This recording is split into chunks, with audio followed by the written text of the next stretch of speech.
Hello friends, welcome to our channel SBS Aari designer.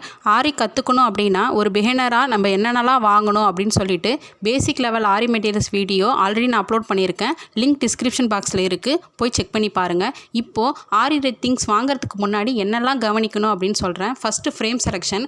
Frame வாங்கும்போது பார்த்திங்கன்னா இப்போ இந்த ஸ்க்ரூ பார்த்திங்களா எட்ஜில் இருக்குது. இதுதான் நான் வாங்கின ஃபஸ்ட்டு ஃப்ரேம். நான் தெரியாமல் வாங்கிட்டேன். இந்த மாதிரி இருக்கக்கூடாது. ஏன்னா அந்த இன்னர் ரிங்கில் வந்து நாடா சுற்றணும் அப்படின்ற விஷயம் எனக்கு தெரியாது.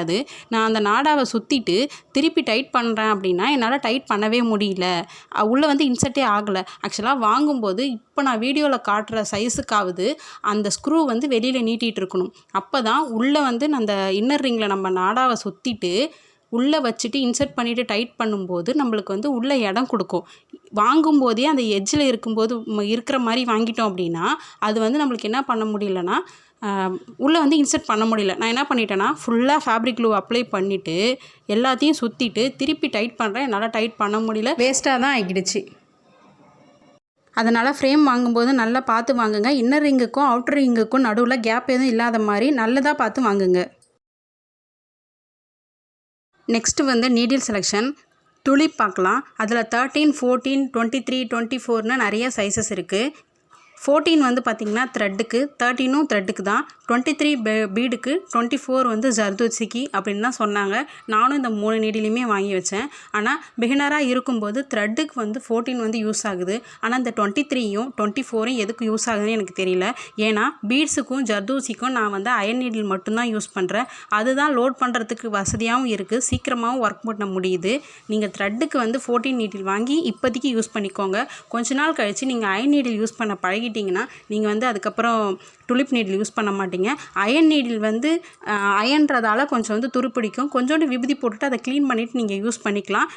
என்னை பொறுத்த வரைக்கும் டுலிப்பை விட அயன் நீடிலில் ஃபாஸ்ட்டாக ஒர்க் பண்ண முடியும். இப்போதைக்கு 14 மட்டும் த்ரெட்டுக்கு யூஸ் பண்ணிக்கோங்க. 23, 24 வேண்டாம். நெக்ஸ்ட்டு நீடில் வாங்கும்போது நம்ம ஃபஸ்ட்டு என்ன பண்ணுவோன்னா கூர்மையாக இருக்கிறத பார்த்து வாங்குவோம். ஷார்ப்பாக இருந்தால் தான் அது வந்து நல்லா ஒர்க் பண்ணும் போல் அப்படின்னு நினச்சி வாங்குவோம். நானும் அதே தான் பண்ணேன். நான் வாங்கிட்டு வந்த நீடில் என்ன பண்ணியிருக்குன்னு பாருங்கள். என் கிளாத்தை ஃபுல்லாத்தையுமே டேமேஜ் பண்ணிடுச்சு. அப்புறம் தான் எனக்கு தெரிஞ்சுது நீடில் வாங்கும்போது ஷார்ப்பாக வாங்கக்கூடாது, மொனம் மழுங்கின மாதிரி பிளண்ட்டாக இருக்கிறதா தான் வாங்கணும். இப்போ இதுவே இந்த நீடில் பாருங்கள் எவ்வளோ அழகாக ஸ்டிச் பண்ணுது. கிளாத்தை எந்த விதத்துலையும் டேமேஜ் பண்ணலை. நெக்ஸ்ட்டு கிளாத் வந்து பாப்ளின் கிளாத் கேட்டால் சில டைம் என்ன பண்ணிடுறாங்கன்னா மல்லு துணி கொடுத்துட்றாங்க. டைலரிங்க்கு யூஸ் பண்ணுவோம் இல்லையா மல்லு துணி, அதில் வந்து நான் ஃபஸ்ட்டு ஒர்க் பண்ணும்போது ஹோல்ஸ் எவ்வளோ பெருசாக விழுந்திருக்கு, அந்த ஸ்டிச்சஸ் எவ்வளோ அசிங்கமாக வந்திருக்குன்னு நீங்கள் வீடியோ பார்த்தாலே உங்களுக்கு தெரியும்.